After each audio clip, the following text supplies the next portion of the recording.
thank you everybody for being here this evening. Our presenter, Erik Moore, will speak to us about cybersecurity, Second Life, and real life. Erik teaches courses like systems defense, digital forensics, and malware analysis in the cybersecurity graduate program at Regis University. He was the founding director of the Colorado Front Range Center for Information Assurance Studies, and he's vice chair of the International Federation of Information Processing Working Group on Information Security Education. But during the day, he's the director of a large school district network. He uses Second Life to test innovations in classroom design, teach cyber physical security, and develop collaborative solution models for incident response. Because we're short on time, I'd like to introduce Erik and let him get right into his presentation. So Erik, go ahead. Okay, thanks very much. I think I've just got the lights on here on the screen, and we should be able to get started. One of the big things about my talk is security, Second Life, and real life. I think it's important to start with that approach rather than just security in Second Life, because we're really tapped into it in a lot of ways, and that is part of the real-world experience. As you can see up here, it's like if you're planning on having security in Second Life, the first thing to do is just patch your regular computer. That's a good start. Have a firewall, virus protection, periodic cleaning, and I think most of you don't have to worry about this, but if you're running servers and things like that, you want to harden them. And when you're connecting through web browsers, make sure you've got that little lock and that it's really running something secure. And use Wi-Fi encryption when you can, and that should help a lot. I'm going to be running through things fairly quickly. I apologize because of the situation that came up tonight. I had to take over a class when an instructor wasn't able to do it. And getting those students going. They're off running on a project right now. They're doing malware reverse engineering. So this is one of the few classes where I actually give the students malware. And then they have to tease it apart and find out what's going on. I appreciate it, but I'm really happy to be here. I want to say that I have been involved in a lot of groups in Second Life doing presentations. And I think this one has the best handle on not just the technology, but like where the future is going, and trying to keep us focused on those kinds of ideas of how the world is changing. Our world is changing, kind of like how we as human beings are changing a little bit too. And I think that's an important thing to remember as we look at especially things like Second Life, VR, video conferencing, and experiences like this. How are we changing a little bit? So we'll get in and take a quick look at some of the security parameters that are going on. Let's see.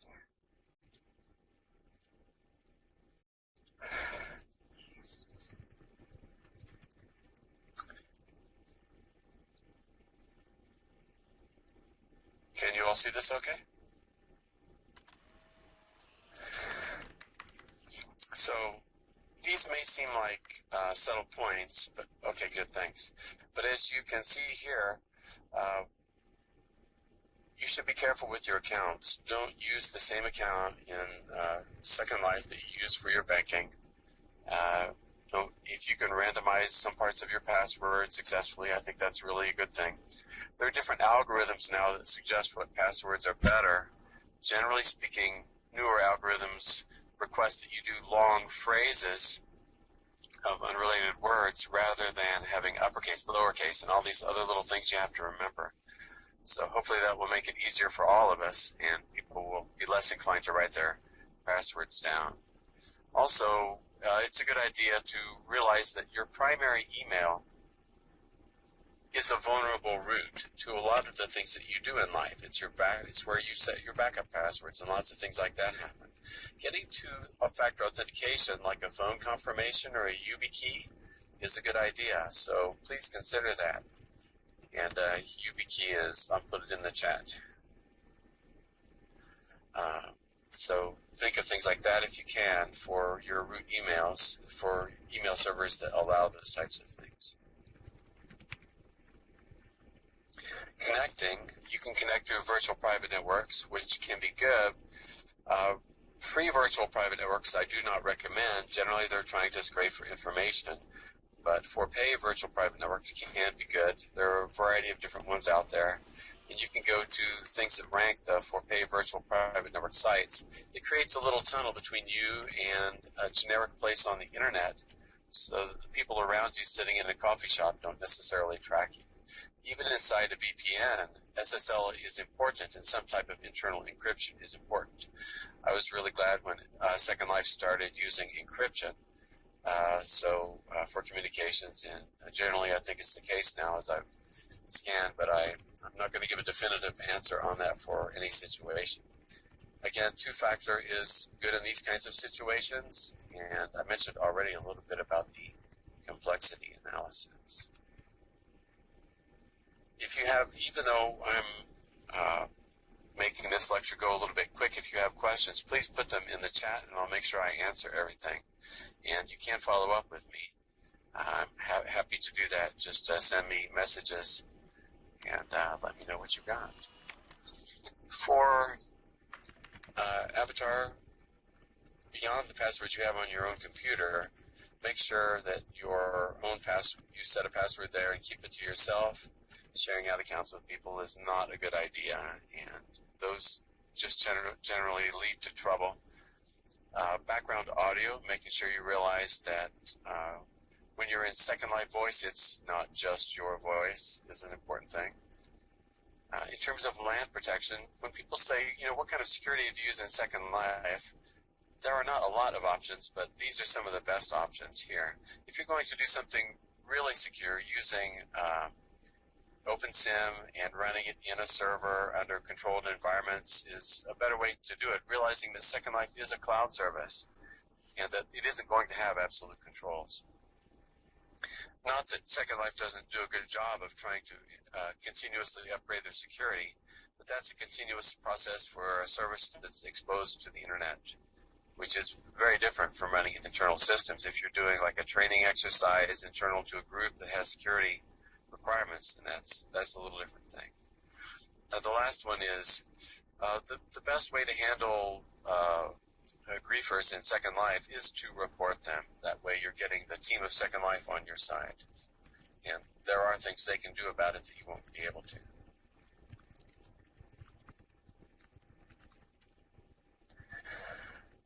Cryptocurrencies come up, and I get a lot of questions about cryptocurrencies, so I included it here as well because I found a cryptocurrency exchange inside Second Life, and that's what the photo's from over there. You can exchange Bitcoin and other things for SL dollars, Linden dollars, and you can see kind of how that's set up there, but I would say that an important thing to recognize about both Linden dollars as well as Bitcoin is that they fluctuate, and that there are issues if you're thinking that that's something you're going to speculate on. If you do speculate on the Deutschmark and the franc, and you want to begin speculating here, that's something that's a skill that may be transferable, but it's not to be thought of as an investment. And so just thinking about that carefully is a way to make sure you're protecting your assets.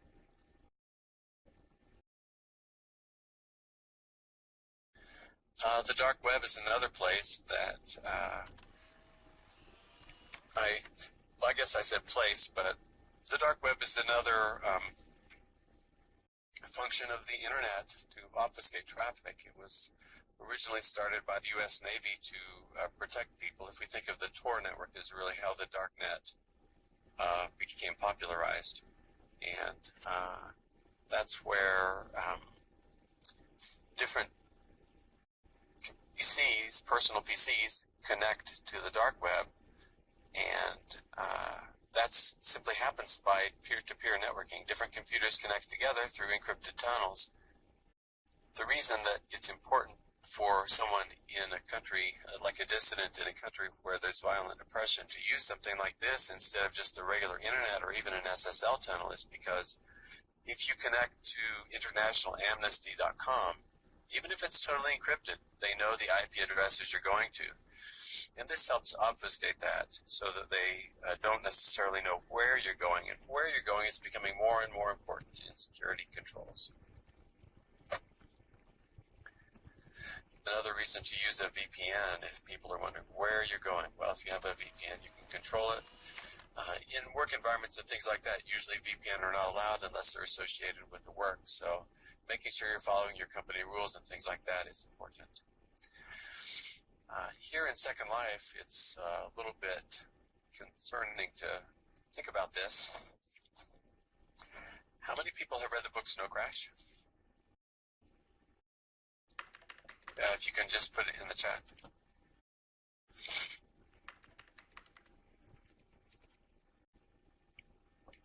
Okay, so Snow Crash is about a program that is sent to people that when it opens up on the screen, it changes their personality dramatically if they look at it, for any length of time, and it's hard to look away once you start looking at it. It's like snow on the screen, but it has a big effect. Well, as you can see over there on the upper right, there are different kinds of effects like this that are being built into malware. And I think that's sorry, I misspelled the YubiKey thing over there. I'm just seeing now, just the last part, YubiKey. But if you look at this, you can see, yeah, thanks. Thank you, Elise. There was a situation where a reporter was attacked and people knew that he had a susceptibility to having a seizure. And they looked it up on the internet, found out exactly what was, hacked into his medical records, created an effect that was exactly the same, and attacked him over the internet. And he had a seizure and ended up in the hospital. So things like that are becoming more real. And that's what I was talking about earlier, how as things change, we really need to change our interface or way of thinking about these things.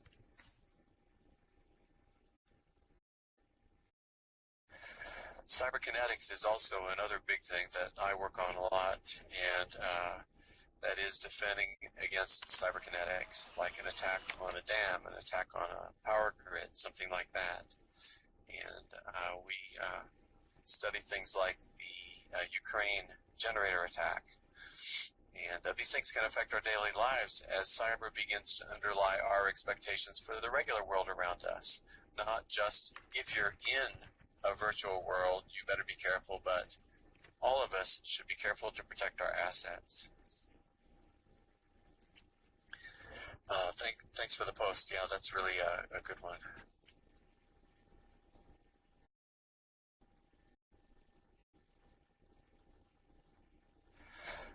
One thing I work on, not just cyber defense, but also how do you de-escalate cyber conflict? This is a big function of our identities and how we compete and strive for different things and what we consider to be appropriate and what we consider not to be. There are a variety of ways that this is happening, but international conferences is generally the technique I use to try to influence what's going on in the world. I think you may have seen the cyber defense joint treaty that came out recently with a bunch of nations. I think this is a great idea, heading in a good direction that we might want to be thinking of also here in the U.S.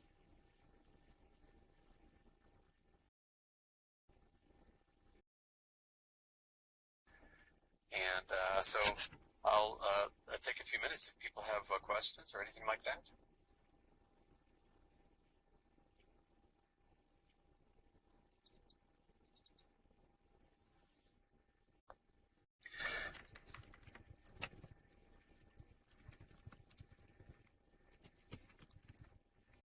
I was wondering if you have any facilities that are open for tours, such as your lab.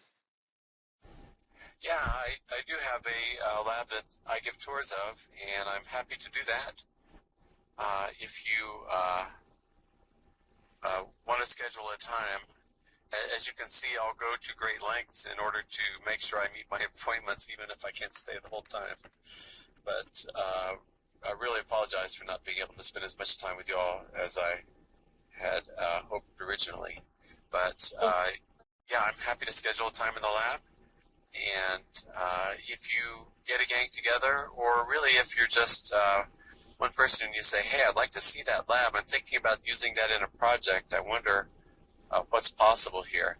I can get you access to the lab, and if you want to run some type of simulation or a group of students or professionals through it for training, then I'm happy to work with you on things like that. That's what I would hope for the lab work. We'll get in touch then. Thank you. Yeah. I'm going to, just in the open chat, I'm going to put my email address up here, which is easier. I'll respond quicker.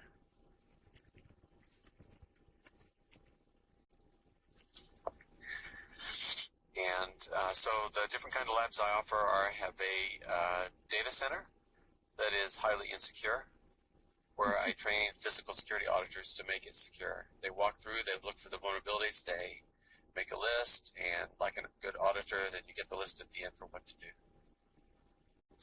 Another one is a hospital, so planning triage and role-playing receipt of patients in an emergency room. Another one is classrooms, classroom designs, trying out new classroom designs. That's what I do for the school district. Another space is, okay, so one is just a floating airport. When we do cyber competitions, then during that breakout time, they can dogfight. So different kinds of things like that. So another one I do, and another project I've been working on lately is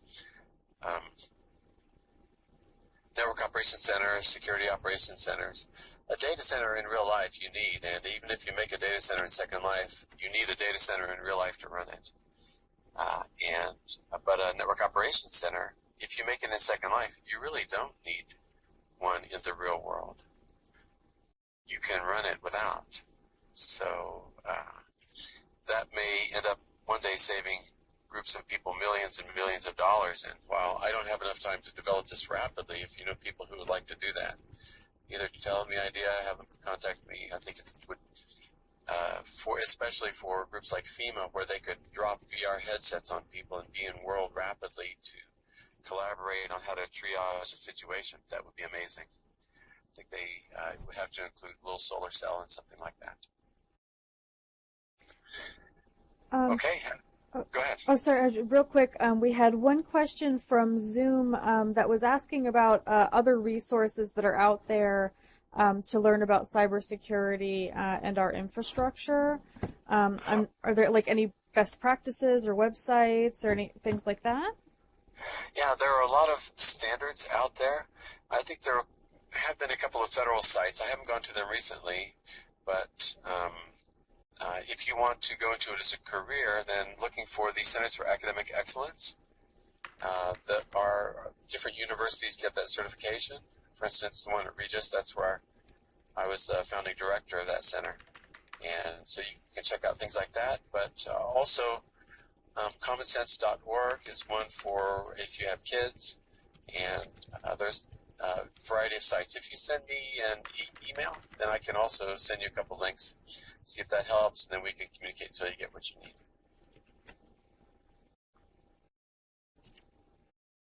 Wonderful. Yes, and I did make sure that folks had your email address in Zoom as well. Okay, thanks. Yeah, I really appreciate it. Thanks very much, and I will slip out the door. But please know you can contact me, and thank you all for being here. I, again, want to say that while it wasn't working out exactly as I'd hoped tonight, that I really admire the work this group does to help us all consider identity and the transformation of our resources and how we're all interacting differently and how communications is changing. And I feel like that somehow library people get it, that it's a really interactive, I think part of the reason is because libraries are also transforming so radically and have, ever since EBSCO and other technologies like that came out, that we're looking to see how we're changing and how we're making, how we can make our lives better and our research better and our interactions better. So thanks.